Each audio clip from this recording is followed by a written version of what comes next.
구조적 설교의 두 번째 플랫폼을 설명을 하겠습니다. 두 번째 플랫폼은 성도들을 분석하는 것입니다. 즉, 성도들을 그들의 현재 상황은 어떠한지, 상태는 어떠한지, 조건은 어떠한지, 여건은 어떤지에 대한 내용을 분석하는 것입니다. 그러면 그와 같은 내용을 분석하기 위해서는 첫 번째, 성도들을 향하여 포커싱을 하는 것입니다. 즉, 성도들을 향하여 줌인 포커싱을 하여서 그들의 갖고 있는 상황, 상태, 여건, 조건 모든 내용을 상세히 바라볼 수 있는 줌인의 포커싱이 필요합니다. 다음은 줌아웃의 포커싱입니다. 그러면 줌아웃의 포커싱은 성도들을 현재 처해 있는 그들의 주변의 상황이 어떠한지에 관련된 내용을 보는 것입니다. 그 내용을 교회 인사이드와 교회 아웃사이드로 포커싱을 하는 것입니다. 즉, 성도들을 분석하는 분석적 플랫폼의 첫 번째는 섹션의 포커싱으로의 섹션입니다. 그러면 포커싱으로 줌인으로 성도들의 상황, 여건, 조건, 상태에 대해 세밀하게 하나하나 분석하는 데 대한 내용, 줌아웃으로 성도들의 주변 환경에 관련된 내용, 이와 같은 데 대한 내용을 정확하게 포커싱을 통해서 파악을 해야 하는 것입니다. 이것이 분석적 플랫폼의 첫 번째 섹션인 포커싱의 섹션입니다. 그러면 분석적 플랫폼의 두 번째 섹션은 타겟팅입니다.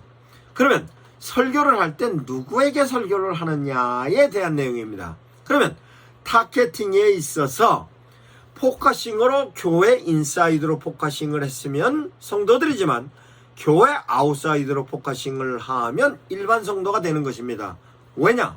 요즘은 유튜브 채널을 통하여서 성도들을 향하여서 이 동영상을 통하여 성도들에게 하나님의 메시지를 선포도 하지만 교회는 유튜브를 통하여 선교적인 차원에서 일반인들을 향하여서도 동영상을 배포합니다. 그 동영상을 일반인들이 보기도 하기 때문에 그 내용은 교회 아웃사이드로서 일반인인 것입니다. 즉, 타겟팅을 하는데 교회 인사이드로 성도들인지 교회 아웃사이드로 일반인인지에 대한 내용인 것입니다. 그러면 교회 인사이드로서 교인들이라 할지라도 그 교인들이 주일날 낮 예배, 오후 예배, 수요 예배, 금요 철야 예배, 새벽 예배 전부 다 같은 교인이라 할지라도 그 현장의 예배가 어떤 예배고 어느 타임이냐에 따라서 달리 적용해야 하는 것으로 성도들이 같은 성도들 할지라도 타겟팅을 달리 해야 하는 것입니다. 뿐만 아니라 그 성도들이 타겟팅이 됐으면 포커싱에 의해서 줌인 포커싱, 줌아웃 포커싱 뿐만 아니라 교회 인사이드, 교회 내적인 부분에 있어서와 함께 교회 바깥에서 삶의 현장에서 살아가는 데 대한 내용을 교회 아웃사이드적인 포커싱으로 줌인 포커싱, 줌아웃 포커싱에 관련된 전반적인 내용으로 설교 대상자를 정해진, 즉 설교 대상자 타겟팅에 의해서 정해진 사람을 세밀하게 분석할 수 있는 데 대한 내용을 정해지면, 타겟팅으로 정해지면 효과적으로 전체적인 내용을 분석할 수 있는 것입니다. 그 분석하는 데 대한 내용을 전부 정리하는 것이 스케칭인 것입니다. 그러면 분석적 플랫폼에 있어서 첫 번째 섹션은 포커싱으로서로 줌인 포커싱, 줌아웃 포커싱, 교회 인사이드 포커싱, 교회 아웃사이드 포커싱. 두 번째 섹션은 타겟팅의 개념으로 교인들을 향할 것이냐 일반인들을 향할 것이냐. 교인들이면은 예배의 내용과 형태에 따라서 달리 적용해야 할 뿐만 아니라 교인들이라 할지라도 실제로 교회에서 연령별로 구분되고 직분별로 구분이 되고 역할별로 구분이 되는데 그 내용이 실제적으로 예배의 형태에 따라서도 구분이 되는 것이므로 그 구분되어졌던 데 대한 내용으로 대상을 달리 보는 것으로 타겟팅을 형성하는 것으로 타겟팅으로서의 섹션.